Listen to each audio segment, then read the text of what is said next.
నేను ఉన్నాను, నేను విన్నాను అనే నినాదంతో జగన్మోహన్ రెడ్డి గారు ఎలక్షన్స్కి వచ్చారు. అధికారంలోకి వచ్చిన తర్వాత ప్రజలకు ఏమేం కావాలనో అన్నీ వాళ్ళ ఇంటికి చేరవేసినాడు. సంక్షేమాన్ని వాళ్ళ ఇంట్లోపలికి అందించాడు. అభివృద్ధిని వాళ్ళ గుమ్మం బయట పెట్టాడు. ఆ రకంగా జగన్మోహన్ రెడ్డి గారు పరిపాలన సాగిస్తే అది మంచి ప్రభుత్వం అంటారా? చంద్రబాబు నాయుడు గారు కనిపించిన ప్రతి ఒక్కరిని పిలిచి మీకేం పథకాలు వస్తాయని చెప్పి దానికి 2 3 ఇస్తామని చెప్పి, ఎలా ఇస్తావా అంటే సంపద సృష్టిస్తానని చెప్పి, తీరా అధికారంలోకి వచ్చిన తర్వాత పథకాలు ఇవ్వలేదే అని అడిగితే సంపద సృష్టించలేదు కాబట్టి ఇవ్వలేదు, సంపద సృష్టి ఎట్ట చేయాలో నా చెవులో చెప్పండి అని చెప్పి అన్న ప్రజలను అవహేళన చేసిన ప్రభుత్వం మంచి ప్రభుత్వమా? దయచేసి రాష్ట్ర ప్రజలు మీ అభిష్టం మేరకే రాష్ట్ర ప్రభుత్వాలు ఏర్పడతాయి, దానిలో డౌటే లేదు. కానీ ఏది మంచి ప్రభుత్వము, ఏది ముంచే ప్రభుత్వం అనేది దయచేసి మీరు ఒకసారి ఆలోచన చేసుకోండి. రాబోయే స్థానిక ఎలక్షన్స్ కావచ్చు, ఏదానికైనా కానీ మీకు నచ్చిన పార్టీకి, మీకు మేలు చేసిన పార్టీకి మీరు మద్దతు ఇవ్వాలని చెప్పేసి మీకు విన్నవించుకుంటూ ప్రజలకు, చంద్రబాబు నాయుడు గారికి లేకపోతే కూటమి నేతలకు సూటి సవాల్. మీరు మహానాడులో ప్రతి ఒక్క పథకాన్ని ప్రవేశపెట్టు, ఎలా ఉంది తమ్ముళ్ళు, ఎలా ఉంది అక్కలు, ఎలా ఉంది చెల్లెళ్ళు అని మీరు అడుగుతా వచ్చారు. వైఎస్ఆర్సీపీ పార్టీ తరఫున చంద్రబాబు నాయుడు గారికి లేదా కూటమి నేతలకు డైరెక్ట్ సవాల్. మీరు ఇప్పుడు రేపు ఏదో ఒక కార్యక్రమానికి వెళ్తారు, లాంచింగ్ ప్రోగ్రామ్. ఈ బడ్జెట్ పేపర్ని పట్టుకొని ఇది ఎలా ఉంది తమ్ముళ్ళు, మీకు ఉపయోగపడుతుందే అని అడిగే దమ్ము ధైర్యం చంద్రబాబు నాయుడు గారికి ఉందా అని చెప్పేసి వైఎస్ఆర్సీపీ పార్టీ తరఫు నుంచి సూటి సవాల్. తర్వాత ఆంధ్ర రాష్ట్ర ప్రజలు ఎవరు కూడా దయచేసి మీరు అధైర్యపడకండి. మీరు తప్పు జరిగిపోయిందని మీరు ఇప్పుడు తెలుసుకున్నారు. ఫస్ట్ 9 నెలలు ఏంటంటే ఏమన్నా ఇస్తారేమో ఈ బడ్జెట్లో చూద్దాము అని ఆలోచన చేశారు. తీరా చూస్తే ఏమీ లేదు. మీకు ఇంకొకటి కూడా చెప్తున్నాను ప్రజలకు, దయచేసి ఈ పూర్తి పథకాలు అన్నీ ఇవ్వాలంటే ఈ బడ్జెట్ అనేది 4 లక్షల కోట్ల రూపాయలు పైచీలకు ఉంటే తప్ప సాధ్యం కాదు. 3,22,000 కోట్లకే 80,000 కోట్లు ద్రవ్యలోటు ఉంది. 32% ఆ 3,22,000 కోట్లలో 1,04,000 కోట్లు అప్పులు చేస్తున్నారు.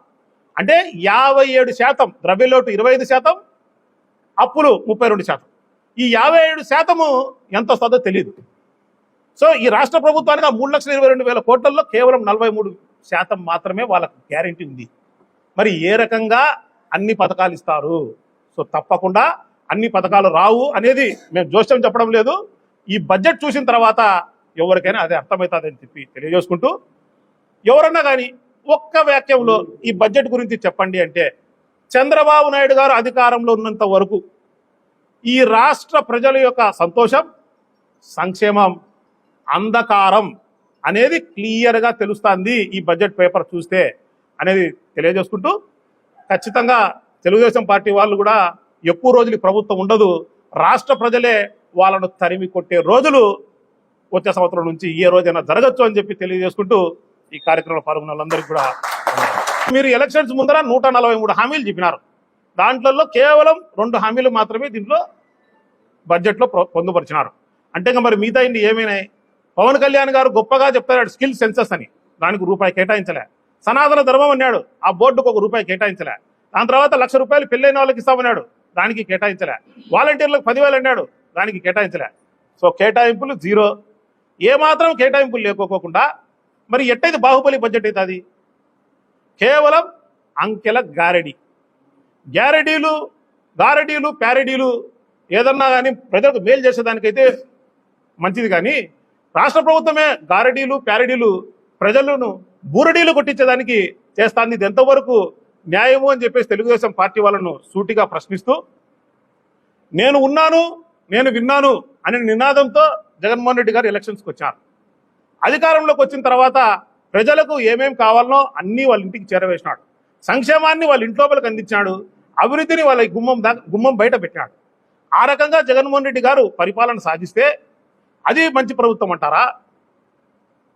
చంద్రబాబు నాయుడు గారు కనిపించిన ప్రతి ఒక్కరిని పిలిచి మీకేం పథకాలు వస్తాయని చెప్పి దానికి 2 3 ఇస్తామని చెప్పి, ఎలా ఇస్తావా అంటే సంపద సృష్టిస్తానని చెప్పి, తీరా అధికారంలోకి వచ్చిన తర్వాత పథకాలు ఇవ్వలేదే అని అడిగితే సంపద సృష్టించలేదు కాబట్టి ఇవ్వలేదు, సంపద సృష్టి ఎట్ట చేయాలో నా చెవులో చెప్పండి అని చెప్పి అన్న ప్రజలను అవహేళన చేసిన ప్రభుత్వం మంచి ప్రభుత్వమా?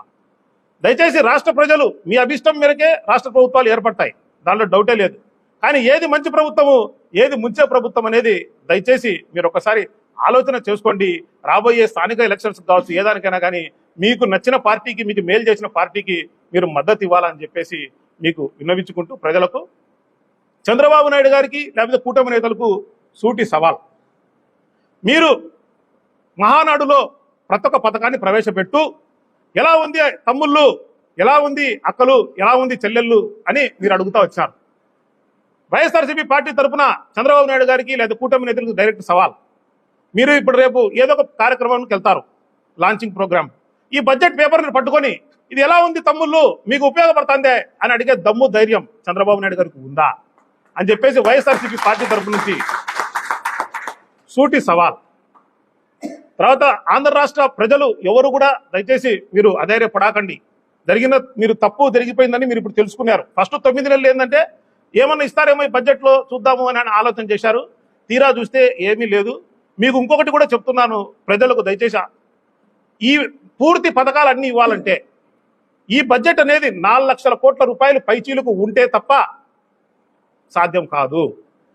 3,22,000 కోట్లకే 80,000 కోట్లు ద్రవ్యలోటు ఉంది. 32% ఆ 3,22,000 కోట్లలో 1,04,000 కోట్లు అప్పులు తెస్తున్నారు. అంటే 57% ద్రవ్యలోటు, 25%, అప్పులు 32%.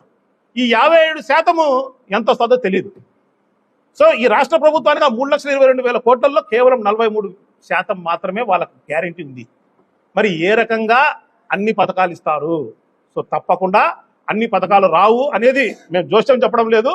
ఈ బడ్జెట్ చూసిన తర్వాత ఎవరికైనా అదే అర్థమవుతుందని చెప్పి తెలియజేసుకుంటూ, ఎవరన్నా కానీ ఒక్క వాక్యంలో ఈ బడ్జెట్ గురించి చెప్పండి అంటే, చంద్రబాబు నాయుడు గారు అధికారంలో ఉన్నంత వరకు ఈ రాష్ట్ర ప్రజల యొక్క సంతోషం, సంక్షేమం, అంధకారం అనేది క్లియర్గా తెలుస్తుంది ఈ బడ్జెట్ పేపర్ చూస్తే అనేది తెలియజేసుకుంటూ, ఖచ్చితంగా తెలుగుదేశం పార్టీ వాళ్ళు కూడా ఎక్కువ రోజులు ప్రభుత్వం ఉండదు, రాష్ట్ర ప్రజలే వాళ్ళను తరిమి కొట్టే రోజులు వచ్చే సంవత్సరం నుంచి ఏ రోజైనా జరగచ్చు అని చెప్పి తెలియజేసుకుంటూ ఈ కార్యక్రమంలో పాల్గొన్న వాళ్ళందరికీ కూడా.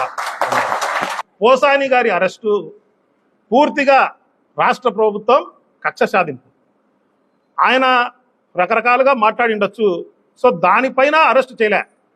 వారు అరెస్ట్ చేసిన అంశం ఏమిటంటే, ఆయన నంది అవార్డులను కమ్మ అవార్డులుగా చూడాల్సింది వస్తుంది అని ఆయన అభిప్రాయం చెప్పినందుకు, అది కూడా 2022 సంవత్సరంలో చెప్పినందుకు, 2025 సంవత్సరంలో ఒక జనసేన సంబంధించిన వ్యక్తి ఫిబ్రవరి 24వ తారీఖు రాత్రి 9 గంటలకు పోయి కేసు పెడితే, మళ్ళీ ఒకసారి చెప్తాను చూడండి, ఆయన 2022 సంవత్సరంలో ఇది ఒక నంది అవార్డు అనేటి కమ్మ అవార్డులు అని చెప్పినందుకు 2022లో, 2025 ఈ సంవత్సరం ఫిబ్రవరి 24వ తారీఖు రాత్రి 9 గంటలకు కేసు పెడితే ఇమీడియట్గా కేసు కట్టి 25వ తారీఖు ఇక్కడ నుంచి హైదరాబాద్ పోనీకి టైం పడుతుంది కాబట్టి ఆ టైం తీసుకొని 27వ తారీఖు అరెస్ట్ చేస్తామని చెప్పి 26వ తారీఖుని అరెస్ట్ చేశాం.